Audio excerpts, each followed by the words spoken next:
All right. Good evening, everyone. All right. As a native Detroiter, I would not be proper for me to open this meeting without also saying, what up, though? All right. I know I'm in the right place this evening.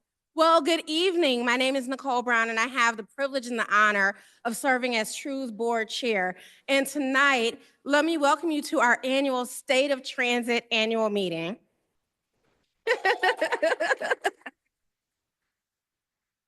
We are so happy to be here this evening, and especially as we kick off 25 years of service. That is 25 years of advocacy, working with our board members, community volunteers like yourselves, our top transit decision makers, our advocacy organizations, all in the name of one, creating better transportation options and ensuring quality, reliable transit for all riders in the Metro Detroit area. So give yourselves a hand for helping us reach 25 years.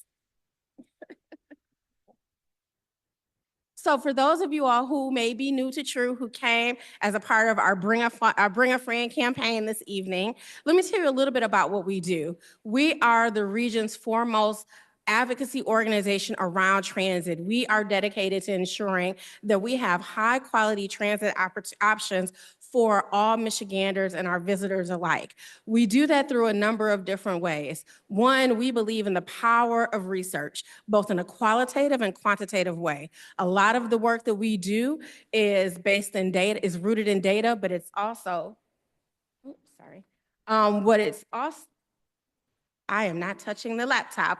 It is moving on its own. But also a big part of what we do is really engaging with the public. We are representative of Southeast Michigan's ridership. And so for us, all the work that we do, including our brand new State of Transit report, which if you have not downloaded it, please make sure you do so. We engage with riders because they know exactly what they need. That's right. Isn't that right? So we want to hear from them to be able to help inform all the work that we do. The other work that we do is partnership. We cannot do this work alone. So we are excited to be and privileged to be able to partner with our friends and allies in the disability community, in our transit community, in our environmental community. And working together, we're able to all create an agenda and a set of recommendations for our policy leaders and for our transit operators of things that we know that will move Michigan and our region into being a first-class state and a first-class region and a place that is able to help keep and attract talent, which we all know is a big thing for the state of Michigan at the moment, right? And then the last thing that we do is we are fierce advocates. Many of you all know that the TRU cut its teeth fighting the good fight and really asking for can we get bare minimum good services here in the city of Detroit.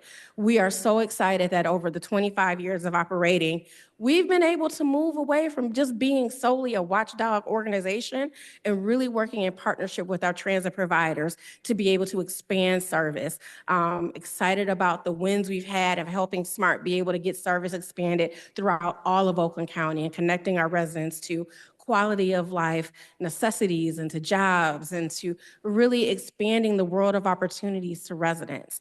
And so we are excited to launch and to go into our 25th year and do even more critical, important work. So now that you know a little bit about TRU, let's get into the bones of this evening. So we have a packed agenda this evening. And so you'll hear from Megan in just a little bit, who will go over some of the high-level outcomes and findings from our State of Transit report. We're also going to bring up two of the favorite panels that I have of any session, of any conference I go to all year or meeting, is that we are going to get to hear from our transit operators and understand what's on the horizon for them in the coming year. And we also are going to hear from our policymakers. We've had a big shift at the state level, and so we're really excited to see in a bipartisan manner how transit is coming to the forefront and how they're going to be moving that forward. We are also here to handle a little bit of true business this evening. And so we'll be honoring some of our board members whose terms are up, and they will be going on to bigger and better things, but always true advocates in their heart. But we are so excited to welcome the voices of 4 new board members representing a wide variety of populations and areas in our region. So we're excited to welcome them here this evening.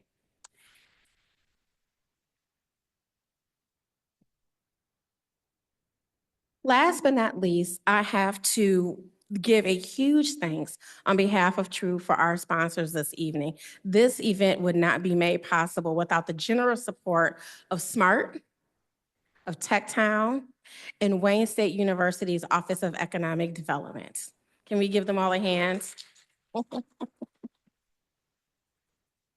right. So without further ado, I would like to bring Ned Stabler to the stage. For those of you all who don't know Ned and who doesn't know the incredible Ned Stabler, he serves as the Vice President of Economic Development for Wayne State, and he is also, excuse me, and he's also the CEO of TechTown. So please welcome to the stage our friend Ned Stabler.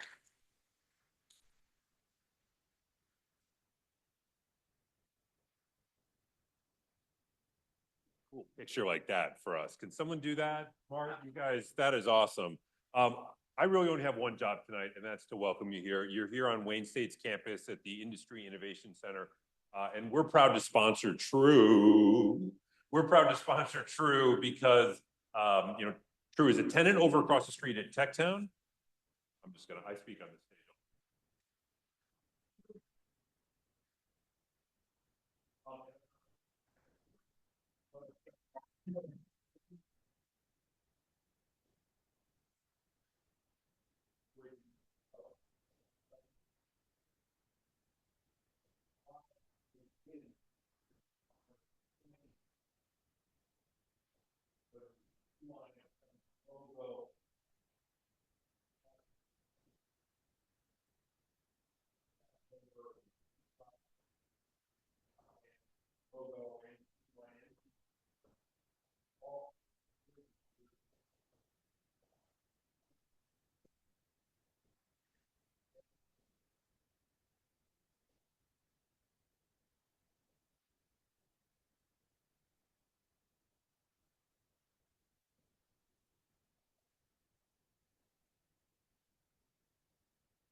I should have mentioned the mic is adjustable.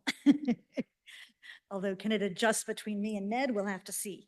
So hello, everyone. In case there are folks here who don't know me, I am Megan Owens. I'm the Director of Transportation Riders United. And I was getting a little warm, so excuse me for the quick change there. But for years, TRU has hosted this event, this state of transit, this opportunity to bring transit agencies, transit officials, decision makers, riders all together to talk about the improvements we can make. This year, we also created a state of transit report to really try to document, put some stats and some quotes and some details behind that.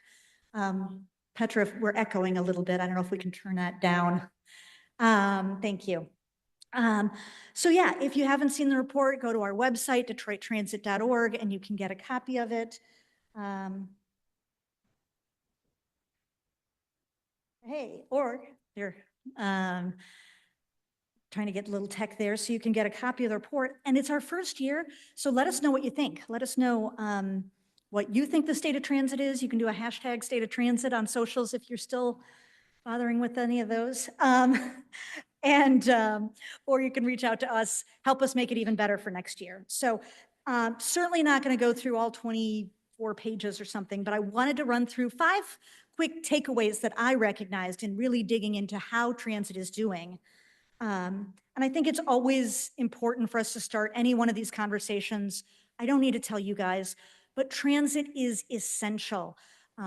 We have hundreds of agency staff who work tirelessly to get tens of thousands of riders all across the region where they need to go, to school, to work, to recreation, to appointments, to everywhere. And those are often life-saving changes or life-saving trips. So we always need an underlying of just how important transit is and just how many people really do depend on this. We also need an underlying notice of transit is underfunded and has been underfunded for decades. It's always a little unfair to compare our region with others because our agencies are doing so much with so little. There are still gaps in our region where there are no meaningful transit connections. And if you don't drive, you can't go. That is part of the state of transit today. And as we spotlighted in last year's State of Service report, riders are still having to wait too often for too long on buses that aren't showing. Now, that said, service is improving. We are very pleased. We really applaud the transit agencies for boosting, making more competitive wages for their drivers, boosting their workforce, and really making sure that we're starting to see slow but steady improvement in bus reliability, which is critical. And it's also worth noting that when we asked riders, we did a survey of 1,100 riders and asked what they think, how is transit doing, what would they rate it? We were really pleased to see the average rating was a 6.8. So sometimes transit in this area gets a bad rap, but it is really critical for a lot of people, and many people are quite satisfied. It's also worth noting that when we expand transit funding and expand transit service, it makes a huge impact. Expanding transit works. D2A2, the Detroit to Ann Arbor Express bus, every year has seen growing and growing ridership. I mean, those dips are winter, but Ann Arbor, oops, let's go back one, not there yet. Ann Arbor, when they had passed several millage expansions or increases and have exceeded their pre-pandemic ridership. And the North Oakland and West Oakland Transit Authorities, thanks to the Oakland County vote in 2022, they've expanded the number of places they can go. They've added evening and weekend service that they never offered before, and their ridership has doubled. They are serving double the number of seniors in these rural communities who are so thrilled to finally have the flexibility to get where they need to go. So when we provide more transit, people are excited to use it.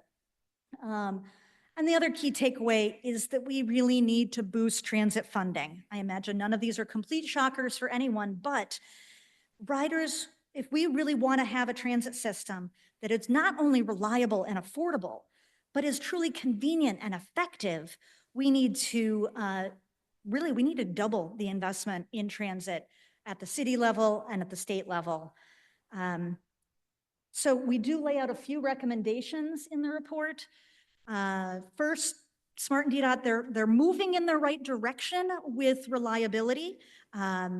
Still have a ways to go, but we are really strongly urging them to stay focused on reliability as the most important measure, and then look at ways to improve frequency as well. With the progress that's made, maintain that the driver hiring, hold them to high standards. Next up, they get to work on vehicle maintenance, making sure there's enough vehicles too. And both agencies have done some really good planning over the last few years to figure out how to make the most out of the resources they have.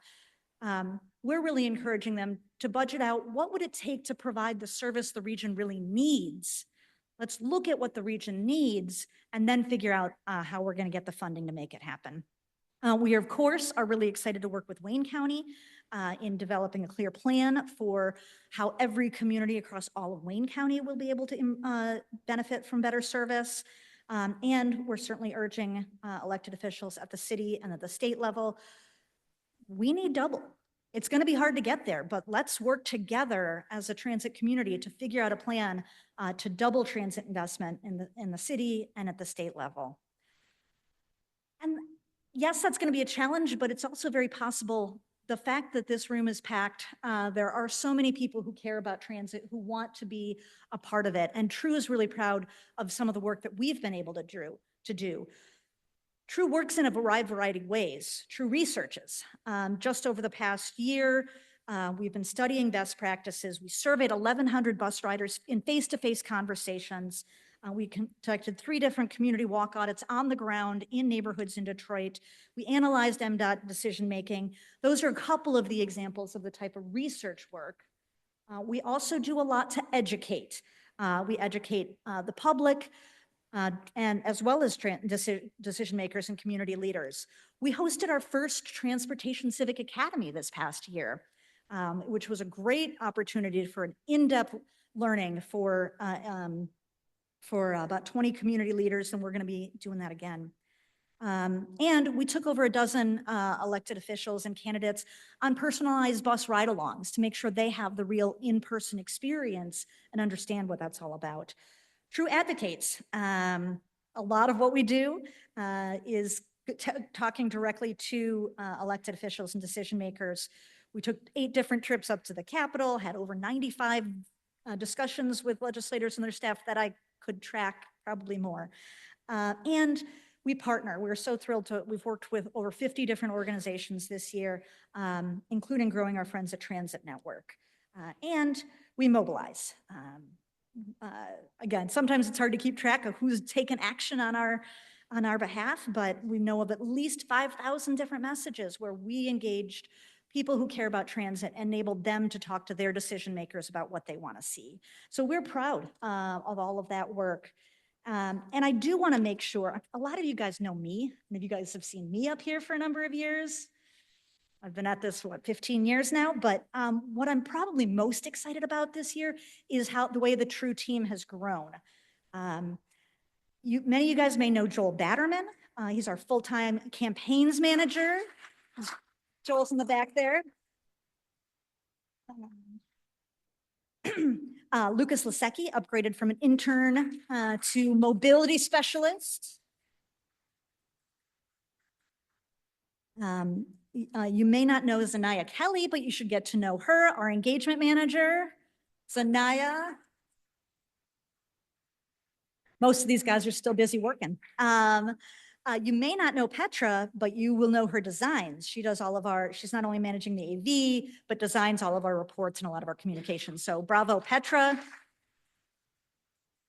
And then Aaron Puno, joining us part-time while also working also at U of M, working with research and policy and writing. We're thrilled to have Aaron involved with us. And our most recent addition is Teresa, a communications intern, helping us really up our game on short form videos. So if you have ideas for up in the video game. And last but certainly not least is Deb Freer, who I will invite up to the stage next.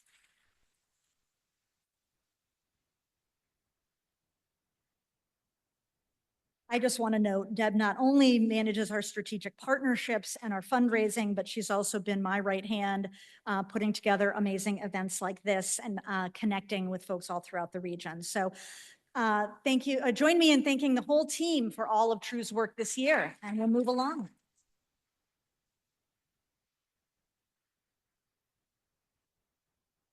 Thank you all so much for coming tonight, and thank you, Megan, for being such an awesome boss. I am very privileged to work with such intelligent, passionate, and people that have a great deal of integrity and really care about what we're doing and helping people get where they need to go so they can live their lives. We all have our reasons for being passionate about transit. My mom was hit by a drunk driver in 1999, and she's needed help ever since. I sure wish that guy had a different way to get home that night. Public transit is not in the forethought of our minds, it's an afterthought.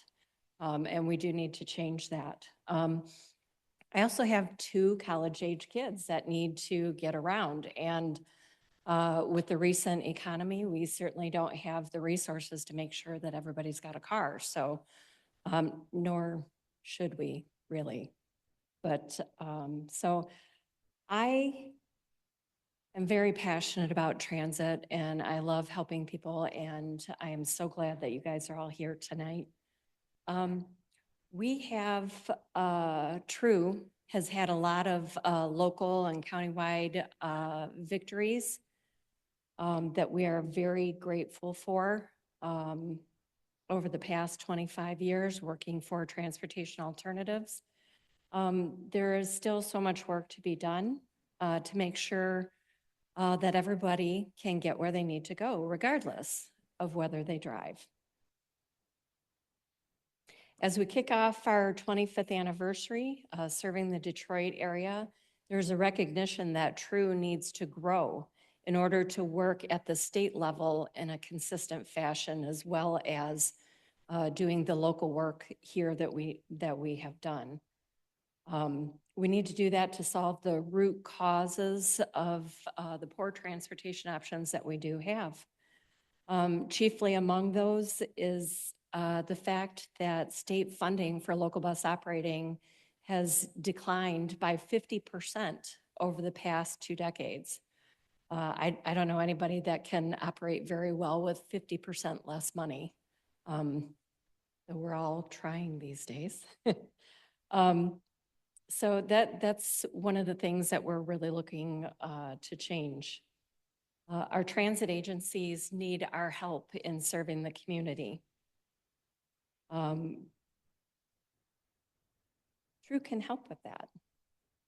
Just like Megan was talking about, we've been doing original research, we've been educating the public, and we're bringing people together to talk about what we can do for transit. The staff here is great, but we can't do it by ourselves. We need the help of everybody here, your friends, your family, just talking about transit and letting people know that it's important to you. I'm asking you tonight to financially support TRU's work with a donation. Whether you give a one-time donation or you become a monthly sustainer, that really helps us plan our work and our budget. We really appreciate that. And tonight, if you become a new monthly sustainer, we do have a free gift for you. Out at the action table, we've got copies of the State of Transit report. We've got the TRU's year in review, and you have the opportunity to take some action and help TRU out financially. Whether you are a one-time donor or a monthly sustainer, it all adds up. It all adds up. So don't feel like your $5 a month doesn't matter, because it does. If there are folks in the audience that would like to talk about structuring of major gifts and things like that, such as a donation of mature stock or other means, you can always contact me, Deb, at DetroitTransit.org, or see me after the program. One of the critical parts of our advocacy is elevating the voices of bus riders and their perspective here at the State of Transit. So first up tonight is a longtime Detroiter, bus rider, activist, and community leader, Patty Fedowa.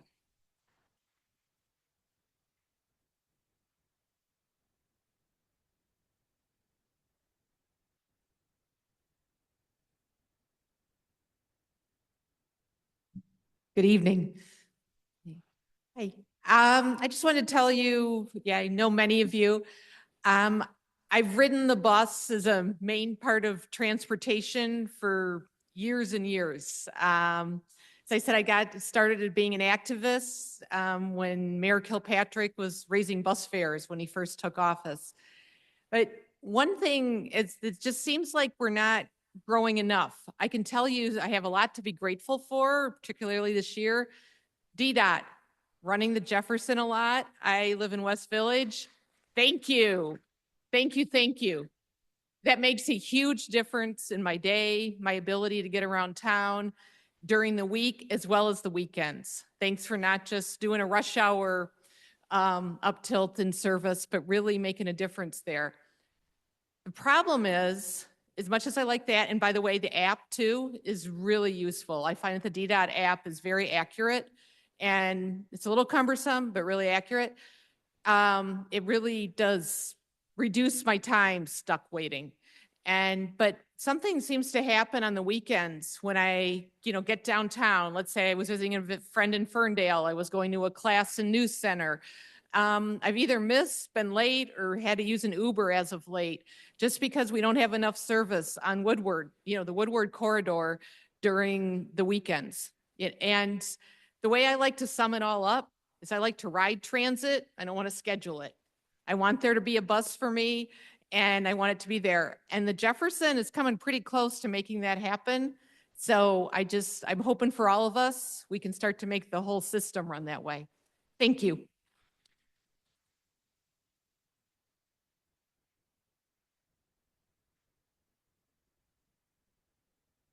Right. Enough from us.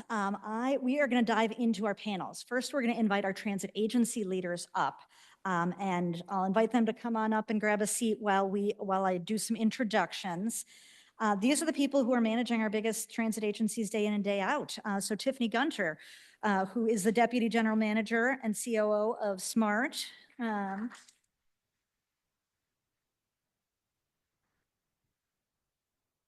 Over 20 years of experience in transit and public administration leadership. So yeah, I guess I don't need to get into the whole bio, but we are thrilled to have Tiffany. She's also helped in the past lead RTA and SEMCOG and the city of Birmingham. So lots of great experience there. Ben Stupka, the executive director of the RTA.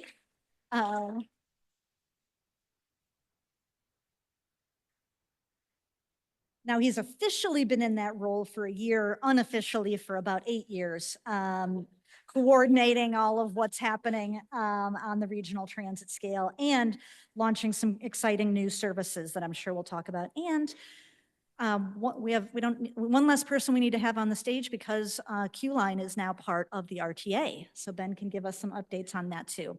And next up, but certainly not least, is Robert Cramer, Executive Director for the Transit for the City of Detroit. So yes, in some ways he's the newest in this role in that he's only been there a few weeks as Executive Director of Transit for the city, but he's not only leading DDOT, he's also overseen the People Mover for the last 2.5 years and helped lead SMART for a decade. Ton of experience from this incredibly knowledgeable team. So let me see.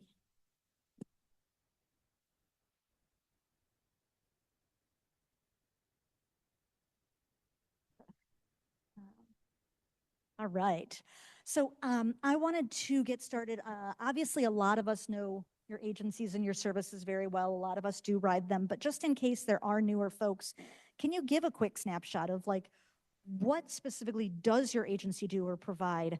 And what sort of ridership do you have, just to give a grounding?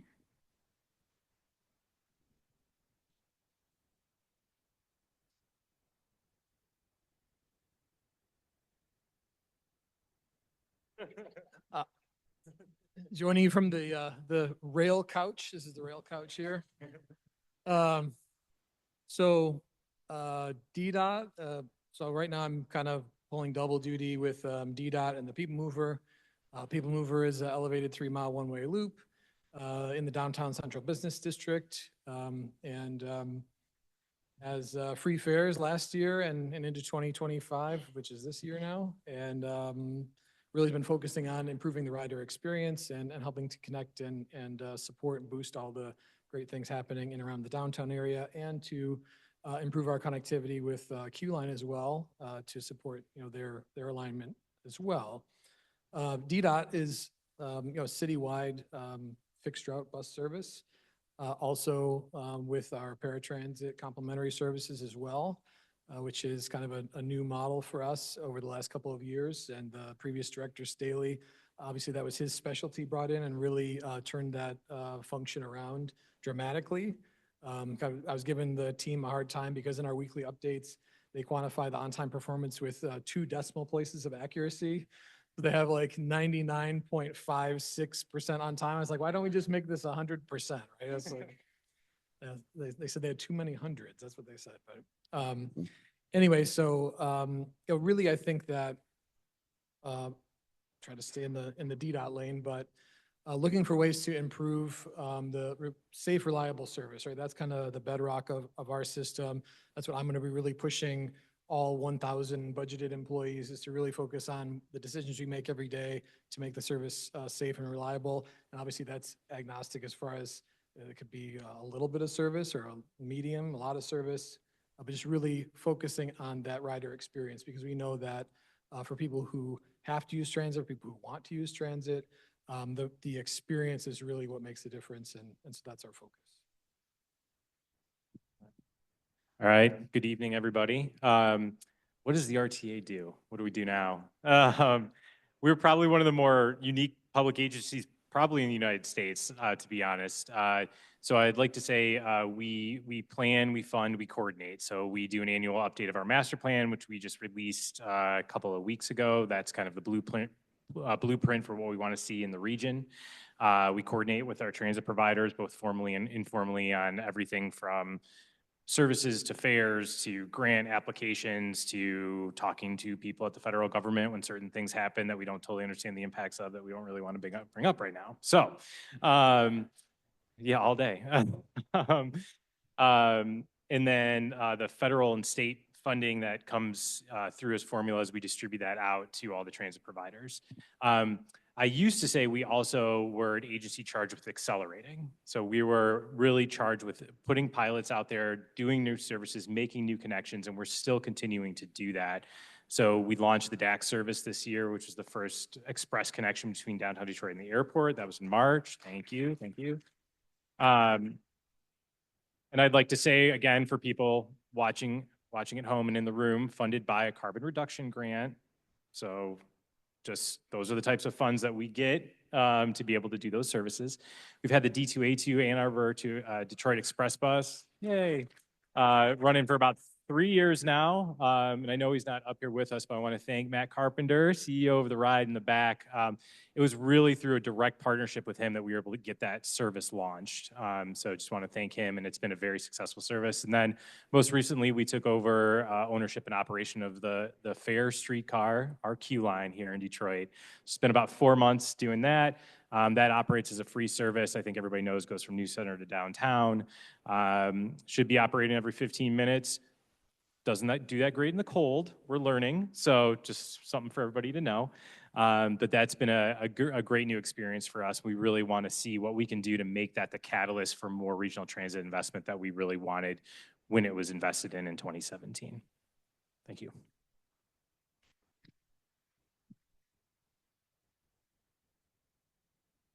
I think my mic is on. Good evening, everyone.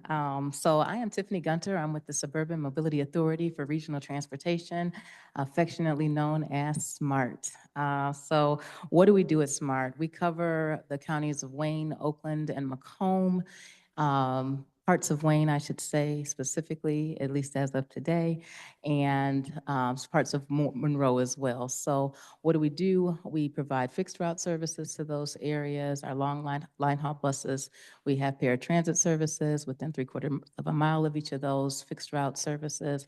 We have connector services that connect up those that don't essentially, pretty much those that don't qualify for paratransit services, to try to create as much connectivity as possible.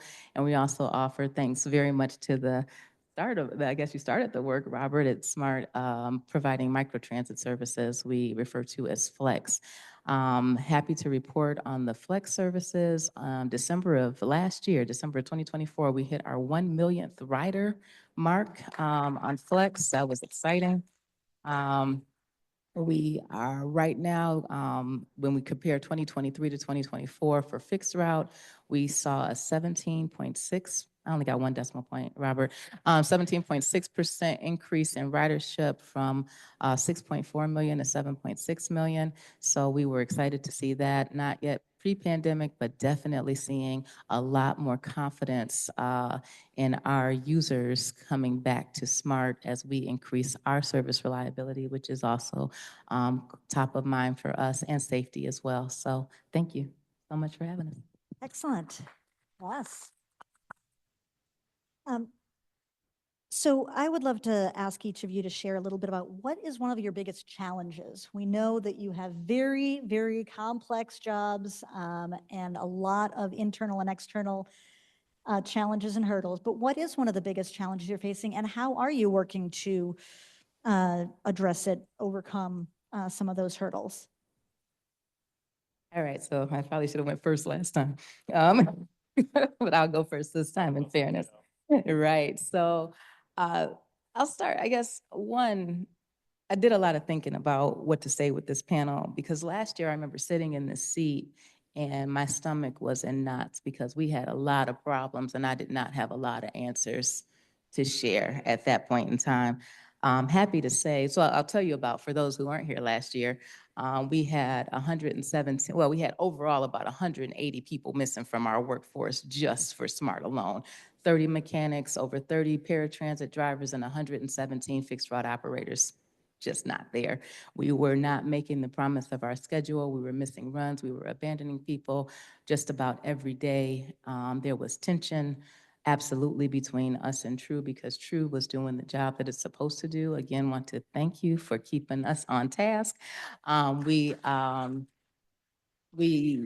had every one of our collective bargaining agreements open and not proceeding as expected, despite us believing we were offering an historic package. We had some other things we had to deal with culturally and rebuild trust with our labor unions. We had a lot going on. This month, last year, was the start of the Smarter Mobility Program. I remember signing off on that. The board took action to get started on that work. And today, while I may have some knots remaining, I don't have as many knots. We are definitely seeing, just from Q3 of 2024 to Q4, we are seeing a lot of improvement with respect to our AM, midday, and PM pull. I know I drive LaJuan Burt, our head of maintenance, nuts, because 4 times a day, starting at 3 a.m. and ending at 10 p.m., he's giving me bus counts. Are we gonna make it out the barn and be on time today? But that's the type of energy and kind of pressure you have to keep on us so that we make sure that we meet the promise of the schedule. I will sit here and tell you, it is not perfect yet. We have closed our operator shortage. We are down 13 fixed route drivers, I believe, and was it 13 and 8 for paratransit? With people, you can do so much more. Gosh, we're still down 20 mechanics. So as much as we have more reliability on the operator side, we are still having difficulty on the vehicle reliability side. And we have a lot more challenges than that, but that's what I'm going to focus on for now. And what I'm excited about is what I can share with you is I don't just have a problem, I have a solution. We started a maintenance assessment just a few months ago. We are evaluating our preventive maintenance program, overhauling it completely so that we can basically reset our system and have all of our vehicles available for service. Right now, we're about 44% up to last year, but we're trying to be 100% up to last year.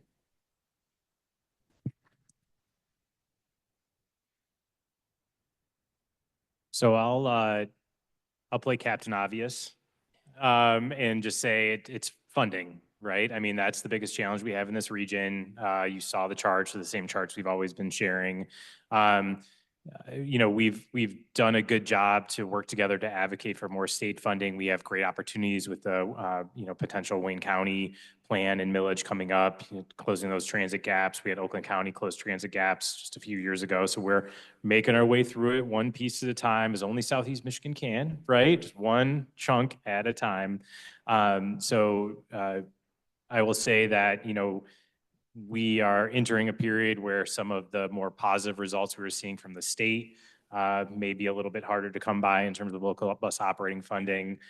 We are in a period of complete chaos right now with our federal, kind of federal situation. So we're trying to understand what's gonna yield from that. So that comes from a period of relative stability to something that is a little bit more unstable, but that's also an opportunity, I think, for us, because I think, what you'll hear from DDOT and SMART, what we're seeing is that the services are starting to pick up. We're starting to meet those obligations, and now we're able to start planning for what is the future.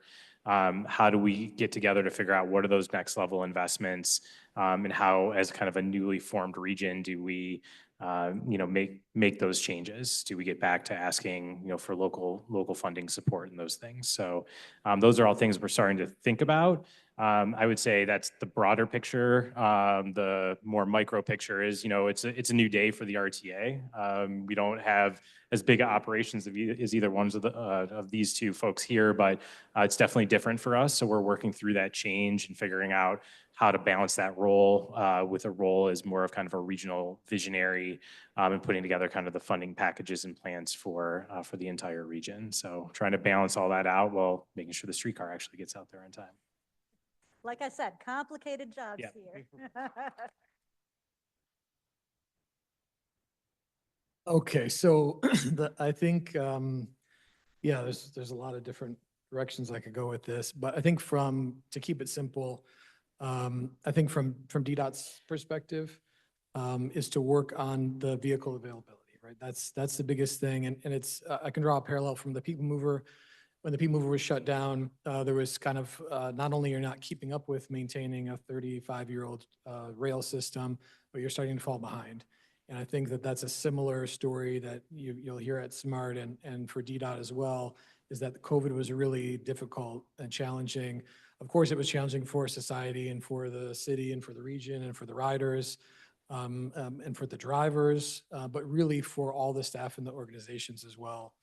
And so I think the biggest challenge again is really to move the needle measurably while trying to keep up with the daily stuff. So, making sure, like Tiffany said, being able to kind of walk and chew gum and balance and fly and all at the same time is kind of, that's our charge. That's why we're up on the stage. It's kind of, we have to be able to balance those things to get the team to rally around us and support them. But really, it's always going to be a balance from the short term, as a balance of drivers and mechanics versus equipment, and that's the same challenge struggle that we're going through. We've made some great progress also at DDOT as far as having more active TEOs right now. I think if you eliminate long-term absences, we're at 520 right now for TEOs. And we're averaging 90 or 100 active students at any given time throughout the year, which is part of how we're keeping up with that, right? Yeah. I can't take any credit for that, by the way, but I'm happy to announce it on the stage, yes. But the team really has been doing great work. Like I've mentioned, Director Staley before was really kind of getting us moving in the right direction. And the city departments have really been supportive. That's been a challenge for me personally, is learning how to kind of behave in a different environment as far as not being in control of everything that's going on, but really relying on the city departments, which have all been very supportive of DDOT and our efforts as well. So I think I'll end there. Yeah, absolutely. Now, I should have mentioned, we could easily spend like 2 hours with each one of these guys, and hopefully we'll be setting up times later in the year when we can do that deeper dive with each of these agencies. But because we've got such a packed agenda, I'm going to kind of give you one more question before we move on. And that's, what's coming up? What are you most excited about? What can riders and other transit supporters look forward to in the coming year or two? What's coming up? Somehow Ben doesn't have to go first ever, but whatever, it's fine. Can I just say this? You remember last year, Robert came in here, he was like, "Hey, people mover, I'm good." I remember that. It's fun. Yeah. How's it feel? Still good, still good. Yeah, I think from DDOT, well, from DDOT and people mover, and to me, I think these apply to all of transit, but really to kind of rebuild the momentum and trust and belief in all the services. But I think that's from DDOT that's why I stress safe, reliable service is that if you want all of the hard work that we're doing, we meaning our teams, our funding supporters, the advocates. I mean, if we want it to be worth something, then we need to actually have steady improvement and sustain a real reliable service. Because otherwise, it's that to me is true progress. And if we want to be able to take advantage of this kind of on and off and on again realization that transit really is part of building a better quality of life and attracting and retaining residents and talent, all that stuff that we talk about maybe every other day, it feels like, it's up to us on the stage, I'll say specifically with DDOT, is to really move the needle on making transit a viable option, that we want to move away from whether it's true or a perception, this idea that it's people are counting their pennies or their minutes until they can afford to find some other way to get around. That should not be where we're at. And so that's kind of where I think all of our action and activity is. Let's make sure that we can have a schedule we can meet. Let's make sure that it's safe. Let's make sure we're there when we say we're going to be, and that we're constantly mindful of making better and more efficient ways to connect people. So I think that'll be our goal for the year to come. I'm pretty sure you don't want to hear about new fare boxes or replacing cameras. So I'll say that's where I'll stop. Yeah.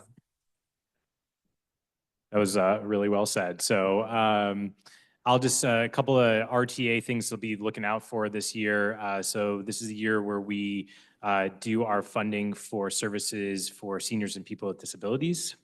So these are part of our Mobility for All program. So these are investments mainly in community level services, on-demand services. So we're going to be doing our call for projects. We're doing our call for projects on that. So be releasing some funding recommendations probably in the next couple of months. We are hopefully going to be launching our Access to Transit program.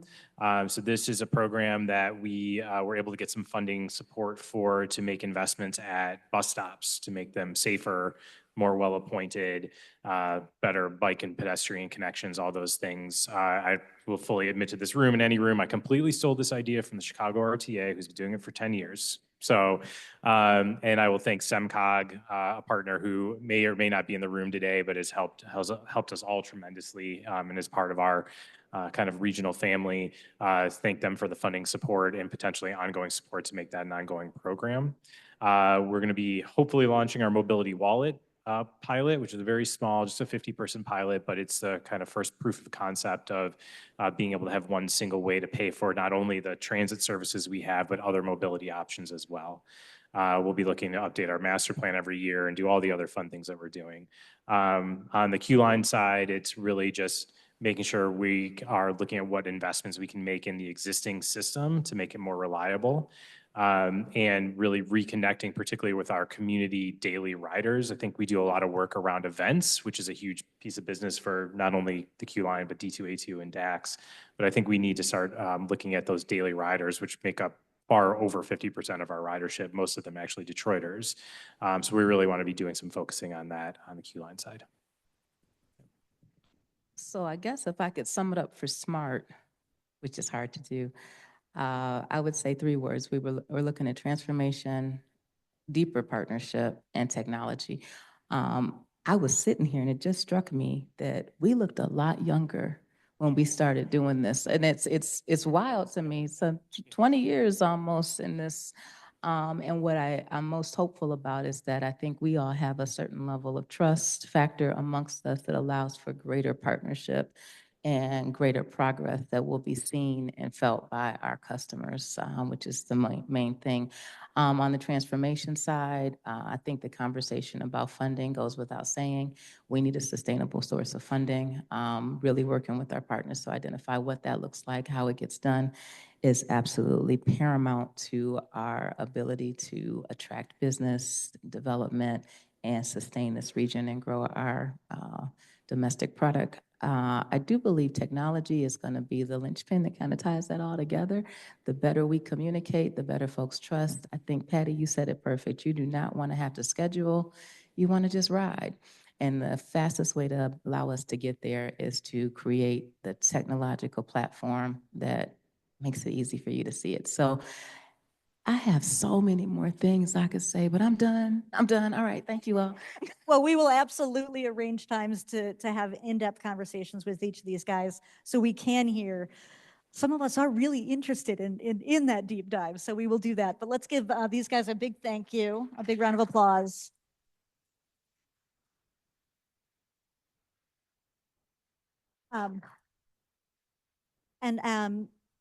Yeah, and actually we will, Petra, hold off on the rider video. We're going to jump right into the next panel.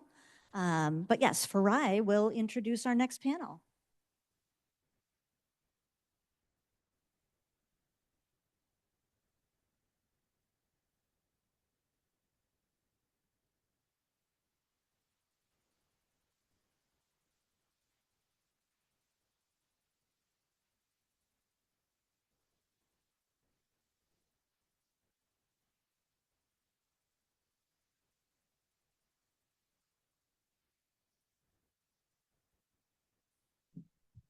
Okay, all right.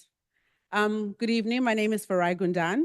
And last year, actually, I was voted as board member of this great organization. So it is a privilege to be here to introduce the next panel. I'm also founder and CEO of Badala, a Detroit-based startup innovating at the intersection of mobility and fintech. Born out of Tech Town, so Ned, thank you so much. We are incubated at Michigan Central, and we're very intentional about serving Metro Detroit, Southeast Michigan with our solutions for transit. We do not work in a vacuum. It is a delicate balance between public, private, and our elected leadership. In addition to the great agency leaders that we've just heard from, who work together in improving reliability and service, a great public transit system depends on regulatory state champions, policymakers who lead the fight to boost investment in public transit. We are so honored to be joined by 3 of Michigan's top transit champions for tonight's policy panel. I will ask them to join me on stage as I introduce them. First, State Senator Mallory McMorrow. She represents much of Southeast Oakland County and part of Northern Detroit in Michigan State, serving in the leadership as Majority Whip. She chairs the Economic and Community Development Committee, through which she's worked to broaden Michigan's definition of economic development to really embrace community investments like public transit. Next up is, yes, please.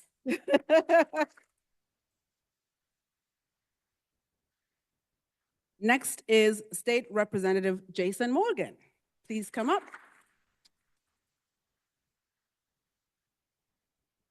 State Rep Morgan, who serves in the Michigan House of Representatives, representing Central and Eastern Ann Arbor, Northeast Washtenaw County, and parts of South Lyon and Plymouth Township. He has dedicated his career in public service to creating opportunities for everyone to get ahead, including public transportation. We are so proud that he founded and co-chaired the Bipartisan Public Transit Caucus.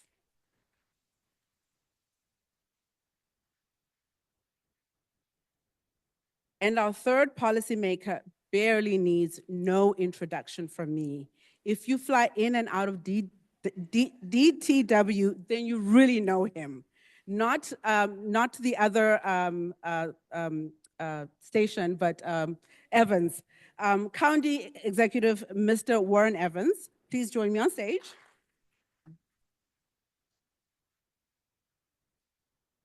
He is a lifelong public servant who has served as chief executive for Wayne County going on for 10 years. He has been a champion for public transit, campaigning for the RTA ballot measure in 2016, then seeking other ways to get transit on the region-wide ballot. Over the past year in particular, he has committed to getting transit expanded throughout all of Wayne County. Thank you, sir. And your team behind you, County Deputy Assad, Hassan Sheikh, and the rest of the team who are here for pushing for both the House and state approval of PA 196 of 1986. So thank you to our policy makers who are joining us tonight, and I'll invite Megan to for the panel. Thank you.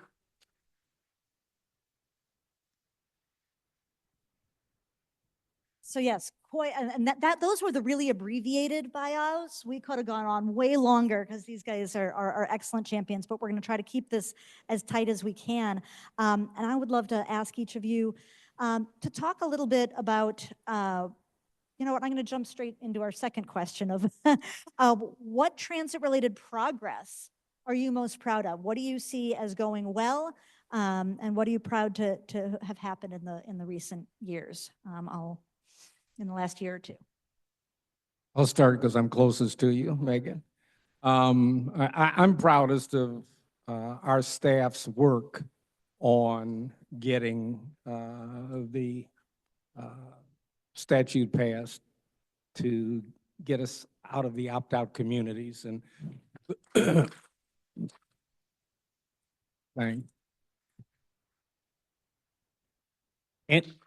if you saw, as you all probably did, how the legislature operated near the end of the year, it was a miracle, really, that we were able to get it there, to get it through.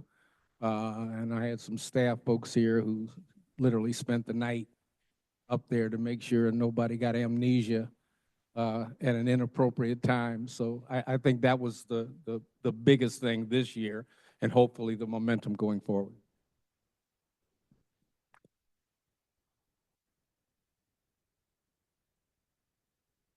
I think for me, the last couple of years, we have really elevated the dialogue around transit.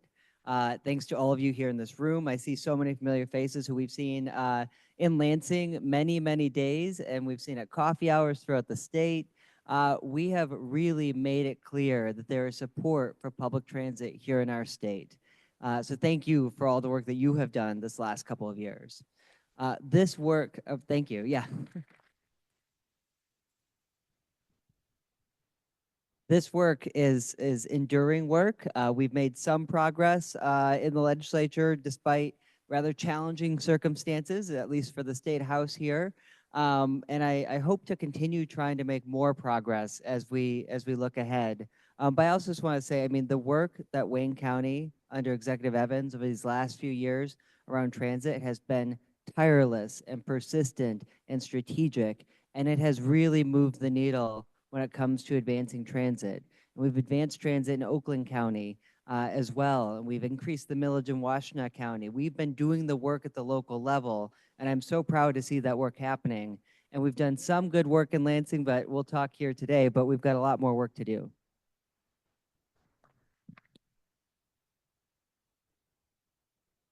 Hey, everybody. So good to be back with a group of friends. Hopefully we all consider each other friends because this is hard work. I'm State Senator Mallory McMorrow, proud to be the Senate Majority Whip. And, you know, Rep. Morgan and I and so many others worked tirelessly over the last year to really change the conversation in Lansing where transit is no longer optional.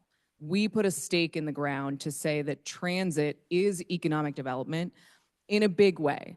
And just because we didn't get our efforts across the finish line doesn't mean that's not progress. You know, I think when I came into Lansing back in 2018, talking about public transit was like a cute afterthought.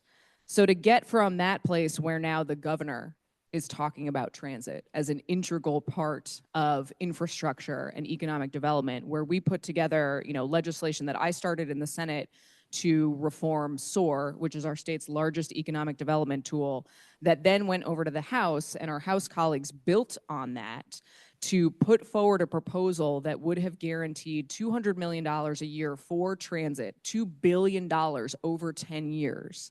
And that plan was so well received, again, didn't get across the finish line, but in a hearing, there were 90 cards of support. And just for people to know what that means, stakeholder groups can come to Lansing to hearings and put in cards during testimony in support or opposition of legislation. On a good day in my committee, as the chair of economic development, we may get 3 groups in support of a piece of legislation. So to have this legislation put forward where transit was at the front and center, and to get 90 groups from GM, from automakers, from transit agencies, from economic development associations, sent a very loud message throughout Lansing that this is a conversation that is worth having. It is not one and done. And that is work that we're going to continue forward. And it was because we sat here last year at this panel and said in no uncertain terms that if your legislator doesn't prioritize transit, then they should be voted out of office. And we made a challenge. We put a challenge to all of you to say that is the work of everybody who cares about this issue, to contact your legislators, to let them know that it's important. And that message was heard loud and clear. So I want everybody to know that that progress is huge progress. And it just means that we have momentum to keep building on as we move forward. And that list was actually well over 100 by the end of the process. So that was huge. Yes, absolutely. That's an excellent point, just how much support there was and continues to be. And that's a great segue into what's next. What transit challenges do you plan to dive into? What are you going to be working on over the next year or so to continue moving the needle on transit? Well, with our success with the vote, this year will be a year where we've got there are 43 communities in Wayne County. 17 of them have been opt-out communities. So the focus will be obviously on the 17, but to sit with all of them and get their input and let them know we want to develop a plan that works for them, not just one that works for us mentally. And I think the negative position relative to transportation is really dying. It's not transportation so much now. It's other people telling us things that we should already know. Why are we, it's not core anti-transportation as much as I think it was 10 years ago when we first tried to do this. But I think that working with these communities, and my deputy county executive, Assad Turfy, has spent much of the last year sitting with those communities. Maybe not on the transit issue, but on other issues. It's difficult when you got 43 communities to make everyone comfortable that you're interested in their needs and their concerns. And I think they've done a fabulous job, Assad has, meeting with those folks, developing a relationship, and I think that will go a long way to sitting with the folks. Plus, I think they know we're sincere. I mean, the county was in terrible shape when we got there. Everyone knows it's not anymore. It's not our job to make dumb decisions. We don't do that. And while people like to have their independent, we talk about 43 unique communities in Wayne County, we also understand it's a part of a region. And folks have got to get through their mind past the territorial, well, this doesn't really help my little township so much. Yeah, but it helps the county so much. And in helping the county so much, it creates opportunities for everybody and everything. And I think people are starting to see it more, but we've got to do more. It's, I hate to lose, number one. And I hate to waste time, number two. And so, I think I've got 10 years invested in this thing. It's about time to make something happen and work better. And one of the things I keep telling the communities they need to understand is some of our poorer communities are aging out in terms of the folks that live there. The older folks, it's getting older.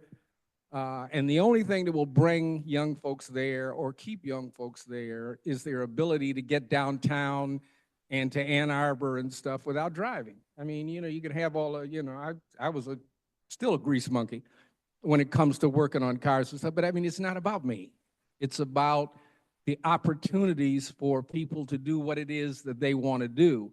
And unless transit comes into some of these communities, I don't think they're ever going to be able to get the young people in to help sustain those townships and cities. So I think it's really in their best interest, if they look at it more globally, that this is the time to do it and the right thing to do.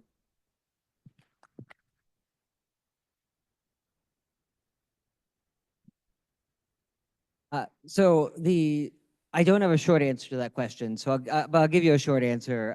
What's next in terms of my radar is I'm going into my second term in the State House. We have term limits that allow us to serve up to 12 years, so I'm not in this for the short run. I'm in this for the long haul. I've been working on transit for many years, back to when I was chair of the Washington County Commission, working with Executive Evans and other folks in Southeast Michigan to try and work on transit. So there are a whole lot of things that we need to keep focused on. One, being in protection mode for a little bit here. We are going into very different times this next couple of years in terms of leadership in Michigan and in Washington, D.C. And so we need to protect the funding that we have currently, particularly for local bus operating, for capital, for the matches from the state and the federal government where funds come in. We've got to make sure we're protecting that. And we've got to build out longer term planning. I want to see a plan from every gubernatorial candidate as to what they're going to do around like a transformational plan around public transit. I think we need to demand every candidate that wants our vote for governor, for U.S. Senate, for mayor of Detroit, whatever the heck they're running for, needs to have a plan for transit, and particularly governor.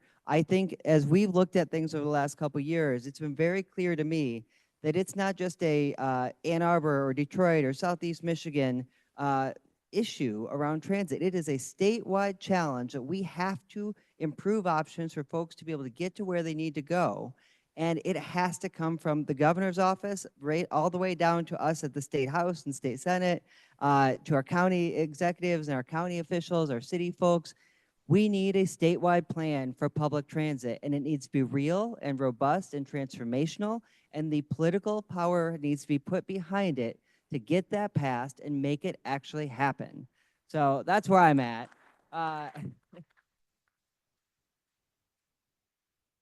And I would say the same for our U.S. Senate candidates. People need to ask all these folks who, as they look at running, what is your plan to invest in transit here in Michigan? Do you have a plan? What is your record? What have you done previously? And how are you going to bring resources into our state from the federal government to support transit throughout our state, within our state, and connecting us to the region and to the rest of the country? That has to be on everyone's radar as they look to us. So I'll stop there, but I will just say, the last piece I'll say is funding is critical, as well as policy. We have some ideas we've been working on the last couple of years that I've certainly been working on, and Senator McMorrow has been a great partner in that, to try and invest in transit here in Michigan. We put together that plan that was a $2 billion investment in public transit over the next 10 years. That was paired with economic development, housing, some other things. I thought that was a phenomenal plan, and it was a good deal for everybody interested in those topics.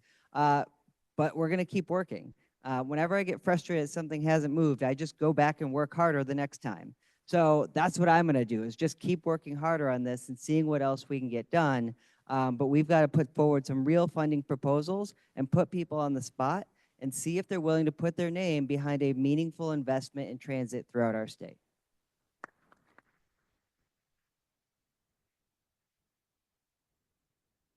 So Rep. Morgan pointed out something that is just reality for all of us. We are in Lansing in divided government. So now Democrats and Republicans have to work together to get anything done. In an ideal world, we would have worked together already, but that is not the political era that we live in.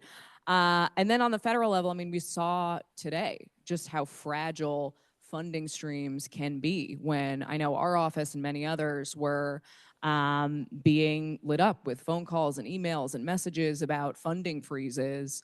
And some will try to paint that as, you know, the federal government is holding back because they want to be smarter fiscally.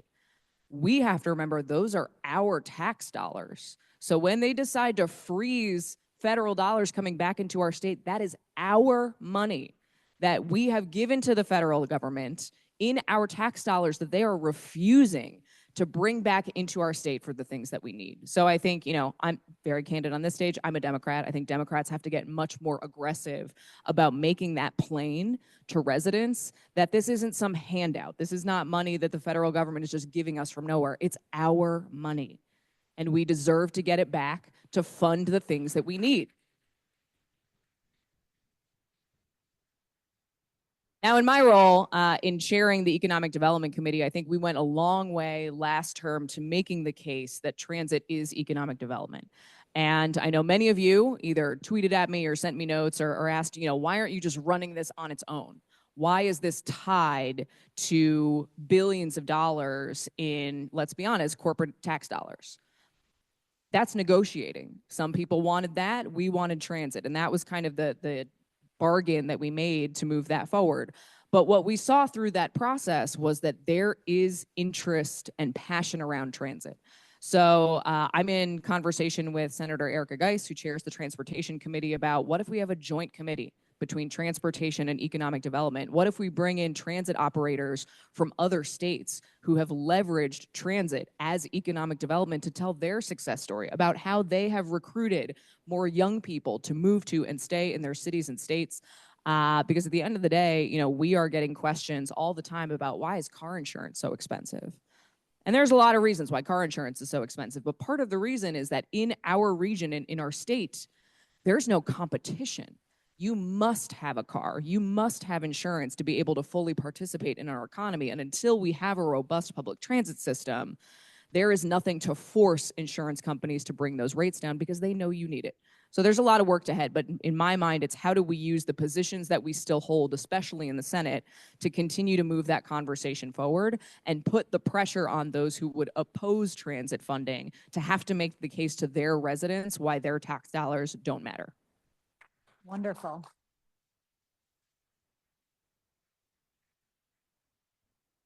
It was really wonderfully said. A lot of exciting things to look forward to and to fight for.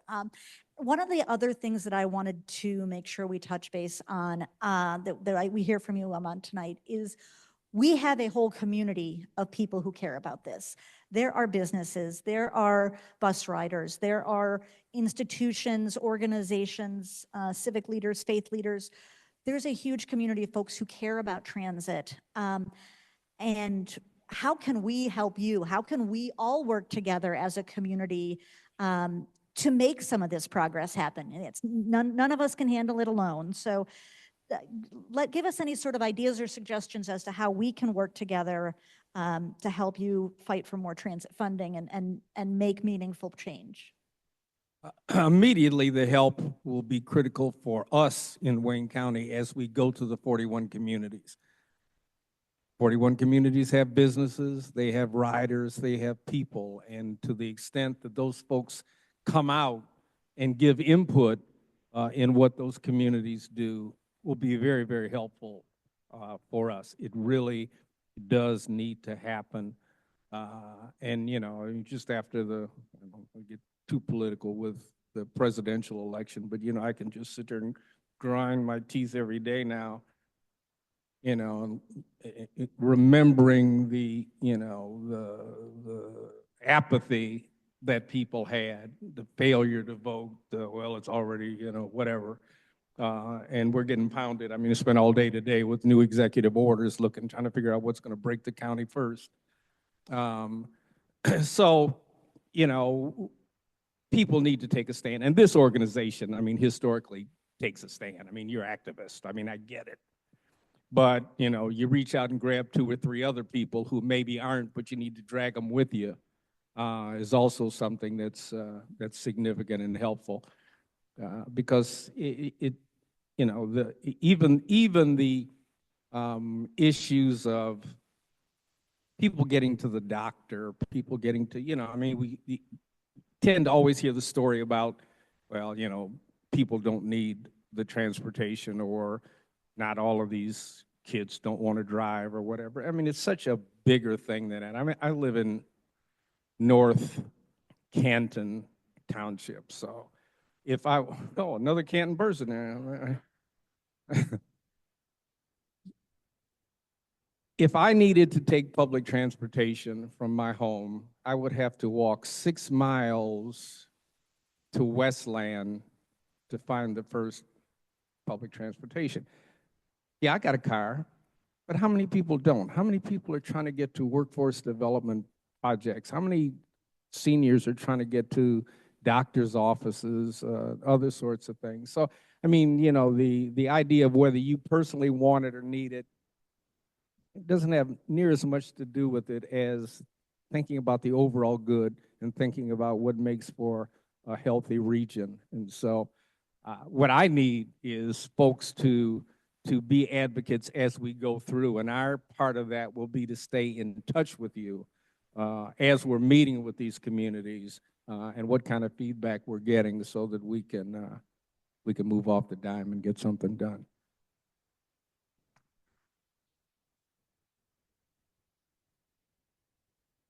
I want to say this, the work that you've already been doing has been exactly what we've needed this past 2 years. The number of times that we've texted Megan or emailed her or called her and said, hey, we need help on this. What can you do? And she's there, and a whole bunch of you are there.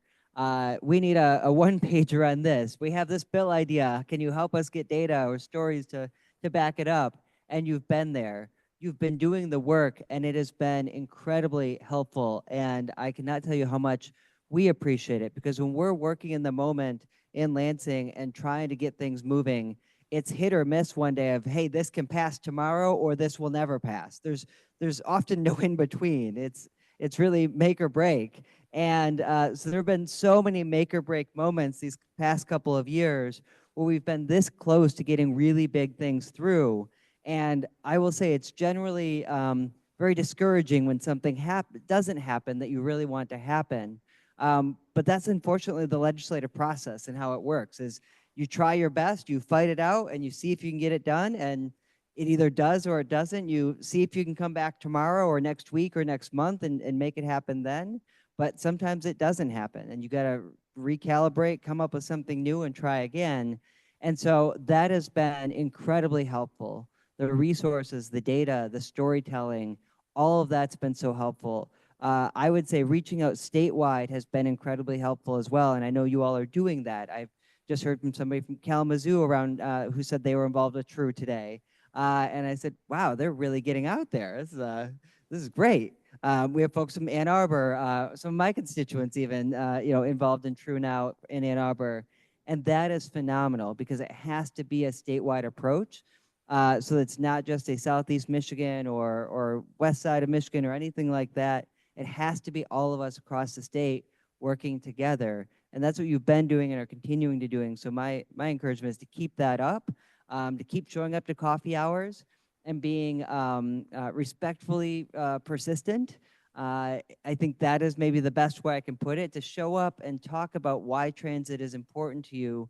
And of course, to do it respectfully so that folks aren't turned off by seeing you all the time. But if they see you all the time, that's great.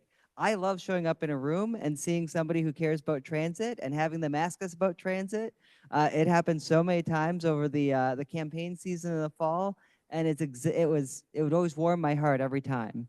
And so I think continuing that persistent, respectful pressure is what's going to be needed.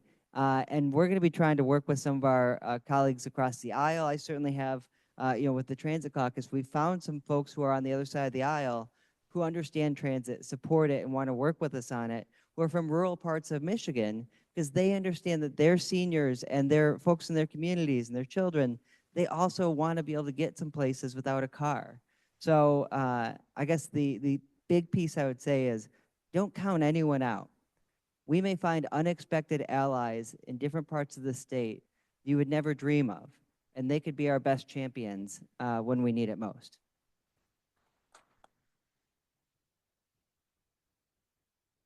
So I would build on that. And obviously you're all here because you care deeply about transit. And it can be really frustrating. I've heard from people who say, I have emailed my legislator and I emailed them this one time and I never heard back and nothing moved. The squeaky wheel gets what they want. It's true. True, TRU. So TRU has done incredible work, and I think lean on them to understand the legislative calendar and the process, because we flux throughout the year. We're going to be heading into the budget process. The governor will present her budget proposal to the legislature. Rep. Morgan and I both serve on the appropriations committees in the House and the Senate. Then the legislature will start crafting its budget in response. So that is the time to really start to make asks about funding. Whereas the fall may be a better time to ask about policy. And you may not have to know all that, but TRU does. So sign up and make sure that you are reaching out to your legislator, as Rep. Morgan said, consistently. Get to know them as people.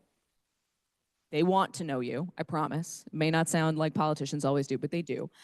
And encourage one or two more people that you know who may not be a part of the group, because critical mass is what changes people's minds in the legislature. When I've seen really successful advocacy, it is when every single member of the Senate has heard from people in their districts about an issue at the same time. All of a sudden there's critical mass, and that's what we're talking about in our caucus rooms, and that is where the conversation happens. That takes coordination on the outside, and when I think of good examples of seeing this in action, I can think of no better group than Moms Demand Action, who advocates on gun violence prevention. They have built up over the last decade into a group that they're all branded. They come to events in matching red shirts that say Moms Demand Action. They usually bring cookies. They come in a large group, but it's kill 'em with kindness. And they keep showing up and keep showing up and keep showing up to the point where if you're in elected office, you think whether or not you care about that issue, and gun violence prevention is personally a deep issue of mine, but you realize I can't ignore this anymore because they're gonna keep showing up and they care about this issue. Last thing I'll say is that when you do reach out to your legislators, I know it's easy sometimes to click an Action Network button and send a form. And this is not a knock, every organization does it, right? It's put in your address and send out a form, here's an email. We tally those in our office, we do, and we track them. But nothing is more powerful than your personal story, which takes a little bit longer. It means sending a direct email or leaving a voicemail. But hearing the story, you know, if Exec Evans were to reach out to me and say, it would take me walking 6 miles to get to my nearest bus stop. That is a story that moves me a lot more than, you know, when we go through my meetings and I got 37 emails that all matched and said something, but they all said the exact same thing. So take a little bit of time, follow Megan, sign up for the emails, get one more person in your life, encourage them to do the same, because we know there are so many people throughout this state who are not served well enough by transit, who just need to have their voice heard so that their legislators care enough to act.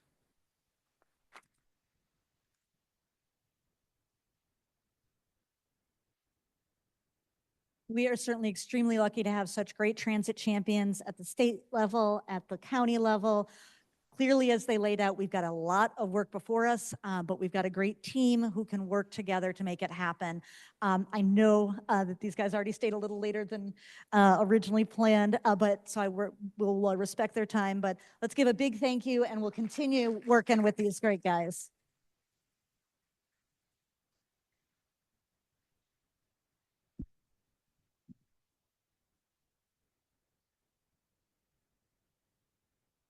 Well, we give them a quick moment. We've got a writer perspective video that we want to share. We want to make sure that you can hear different perspectives from not only agency and policy folks, but from writers too.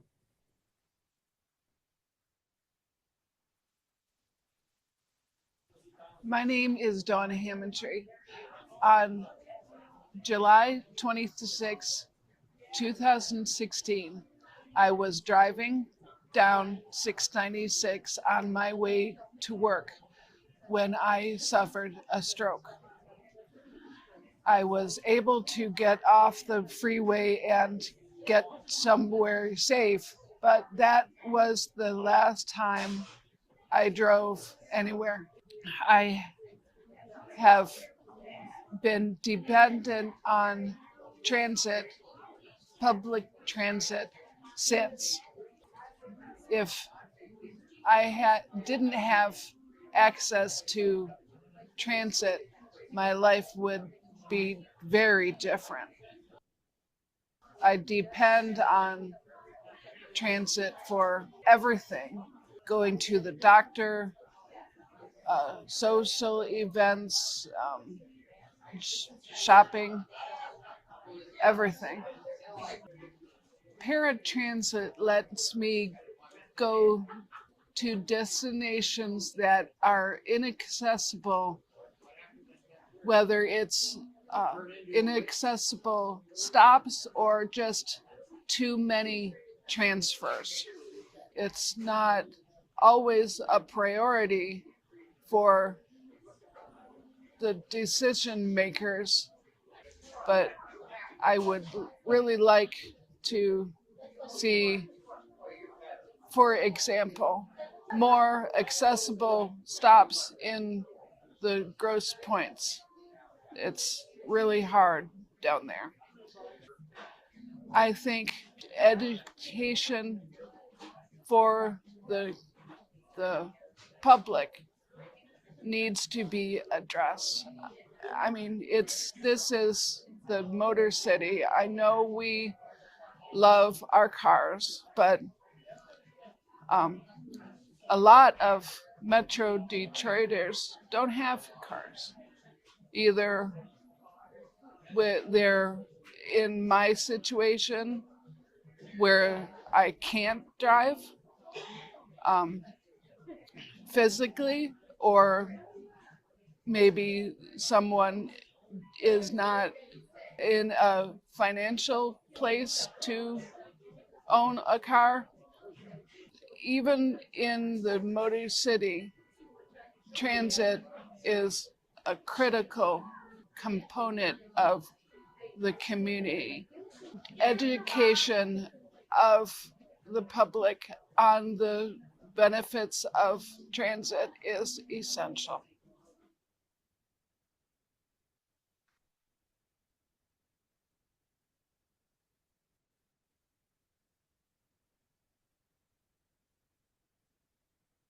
Really want to thank Dawn for sharing her story and sharing that experience and helping us see a little bit of a day in the life of why this is so essential. So we've talked a lot about what we have done and some of the needs, some of the efforts our agencies are undertaking. Want to talk a little bit about what's next. We've got some big plans moving forward. And as I talked about, TRU works in a variety of ways. We do education, we do research, we do education, we do advocacy, partnerships, mobilizing, and we've got a lot planned on the research front. We are digging into how the Michigan Department of Transportation actually makes decisions. They spend $6 billion a year. And who thinks our transportation system in Michigan is great? Yeah, not so much. So we're going to work on ways that we can change how they do make decisions. We are absolutely going to be working with our partners at Wayne County to reach out to communities and help them understand the options that transit can entail throughout their communities, and that it's not only good for the region, but there are transit benefits in each and every community across needs and benefits across Wayne County. And we're excited to do our Transportation Civic Academy again this year. So stay tuned this summer for opportunities to apply for that. On the advocacy side, we are working hard with some excellent partners across the city to push. We know it's not going to happen immediately, but over the next couple of years, we really need to see DDOT double. We need twice as much service, and it's going to take a lot to get there. But you need the plan, you need the map to know how to get there. So, and we are pushing initially for the city council to boost DDOT's funding, to invest $150 million out of the city's general funds to make sure DDOT can continue that great progress, and that, as Patty said, the service can be there when we need. We don't have to shape around this service. We're going to be doing a bunch of exciting things at the state capitol. We've got some excellent partners with the Michigan Public Transit Association, the Michigan Environmental Council, Michigan League for Public Policy, and other wonderful partners that are going to be reaching out to those legislators. If that's something you might be interested in, mark your calendar for March 12th, and we'll be reaching out with some more details about ways you can join us in going up to the Capitol. And of course, our partnerships. If there are organizations, businesses, institutions, organizations, businesses, institutions that you know of who believe transit's important, encourage them to join our Friends of Transit network so we can continue to grow this army of supporters. And to talk a little bit about things that we're going to do to try to mobilize ways that you guys can get involved. I want to invite Zanaya to come up and say, if you haven't met Zanaya, she's our amazing new community engagement manager. She spent the last year with us with the Michigan Healthy Climate Corps, but now she's leading our volunteer work, and you good should all be connecting with her. So here's a couple of things that we have coming up.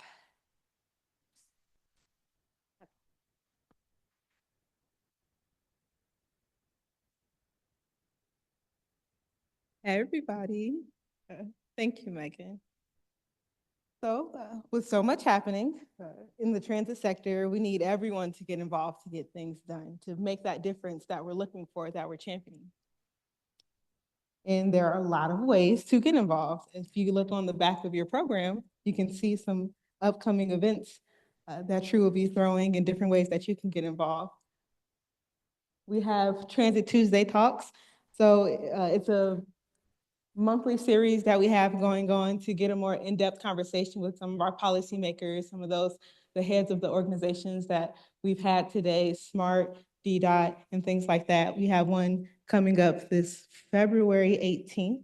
It is a Transit Tuesday talk about countywide transit and over in the Calhoun County area as well. So in Oakland County. So if that's something you're interested in, that'll be on Zoom from 6 to 7. So stay tuned for that.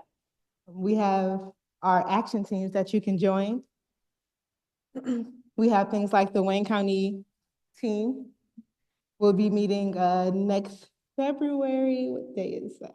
February 20th on Zoom from 6 to 7. So if that's something you're interested in, expanding Wayne County transit or transit Wayne County wide, then that's something you can get involved with, and you can talk to Joel in the back to get more information about that. You can join our monthly volunteer update calls to hear about the top transit news and opportunities for about a 45-minute discussion if you're interested in getting some training on how to do lobbying, how to have one-on-ones with elected officials and things like that in an effective and positive manner. Then we have some trainings that are available after our volunteer meetings. You can stay out after our volunteer updates or stay on for our volunteer updates for monthly trainings. Or you can just join us at one of our monthly social events, like the Transit Game Nights coming up very soon. That'll be February 19th at Tech Town. So that's right across the street from 5 to 8. So we have a lot of different ways to get involved, whether it's just a chill social event where you can have some fun and do some board games around transit, or if you want to get a lot more in the weeds with things and talk to elected officials directly and get your voice heard. We love to see you. We love to get the work done with you. And with that, I say thank you, and I'll pass it back to Megan.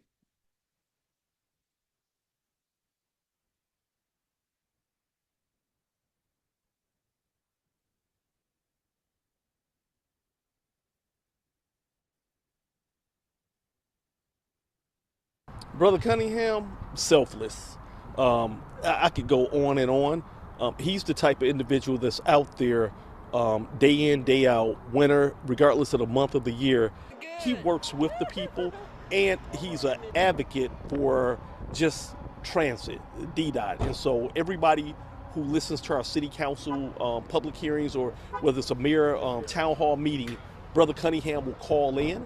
You know his voice, and he's always giving great ideas.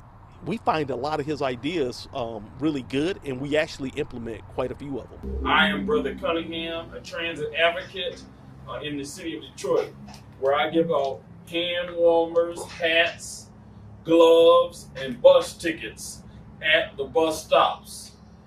Been doing so for many, many years.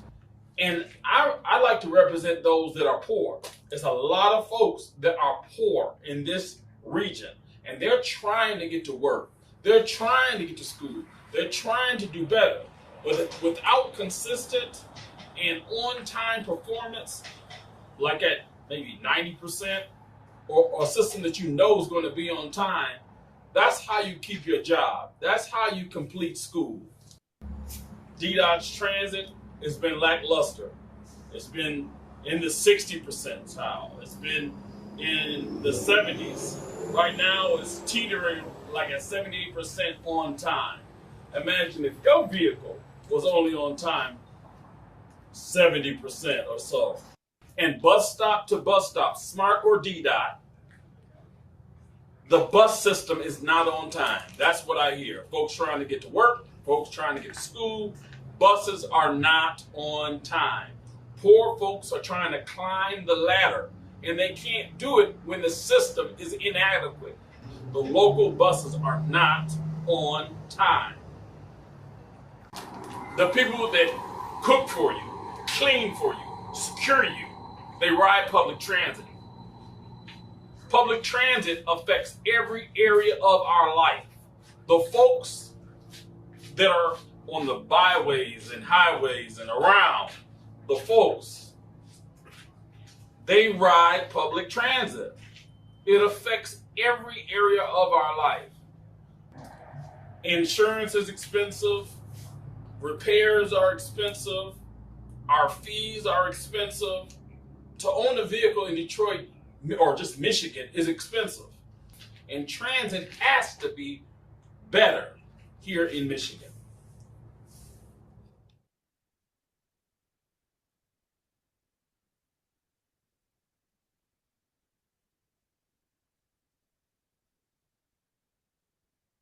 All right, is everyone still with me? All right, awesome sauce. So we have had a phenomenal night full of great information, understanding where our transit operators are taking our system and the improvements that they're looking to make, hearing from our policymakers. I feel like I got a message and a word of action for the things that we need to do in the coming years. Did you all? All right, awesome sauce. So before we release you to the reception and the good food and the good drinks that we have left for the evening, we have a bit of true business that we must take care of. Each year, we have the privilege of really crafting our board and making sure that we have advocates who can represent your interests as our membership as we do all the work that Megan and her amazing team outlined here today. And so for that end, tonight is election night. Woo and who. So before we get to our slate of nominees, I do want to take a moment to acknowledge and thank all of my fellow board members who helped support Megan and the team and make this work happen. Adam, Farah, Mitch, and Donald. Please wave a hand. And Corey. And it is with sadness, but it's also with celebration because we have been so honored to work with tremendously talented board members who will be leaving us for bigger and better things, but will always be advocates for transportation. So Emily, Susan, Greg, and Charlesetta, thank you. It has been an honor and a privilege to serve with you all.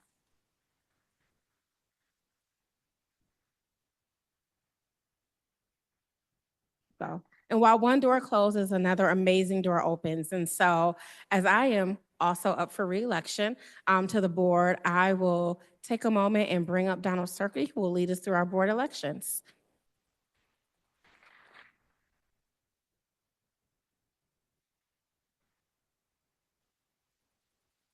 Good evening. How are you all today? I know it's getting a little bit late in the hour, but we're just gonna push through this last little bit and we'll be all set to go. I would first like to take just a minute to honor our former board members. I see a few back here when I got started. When I got on the board in 2016, it was just Megan and one other person, and now she has a full team. So we've really come a long way. So I see a few people, if you can just wave your hand really quick if you're a former board member. We appreciate you very much. We are here because of the work that prior board members did. And obviously, I would be remiss if I did not say that without Megan Owens, the face of transit in Southeastern Michigan would not be the way it is. So I would, if you could all please join me in giving Megan a big hand.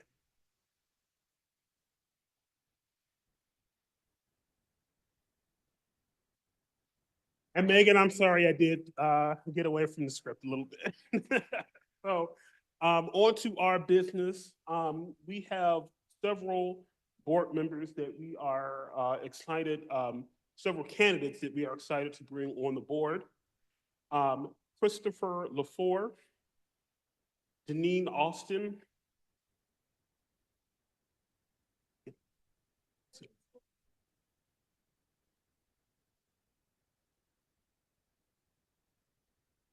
Yellen Gasly and Isaac Douglas. If you could come up. Our returning members we are placing in nomination today, Corey Rowe, Kristen Metcalf, and Nicole Brown.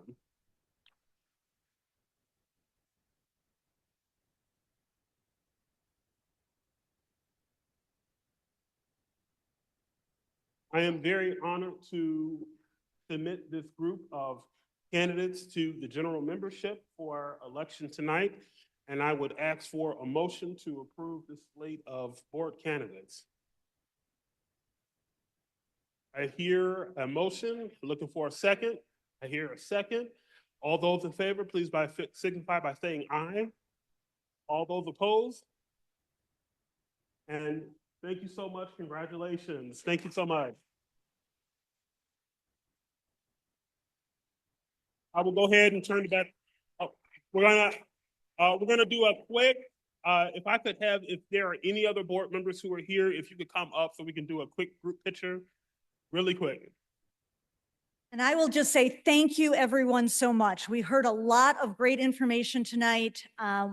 We clearly have a lot of work to do. We know the transit system is not where it needs to be, but we have agency leaders who are working hard to make those improvements. And we have elected leaders, and we have this whole community. So working together, we can absolutely make some major changes in transit. So thank you so much for being here today. I look forward to seeing you guys at a whole bunch of those upcoming events that Z had talked to you about. So thank you, everyone. We'll see you out there in the lobby in a few minutes.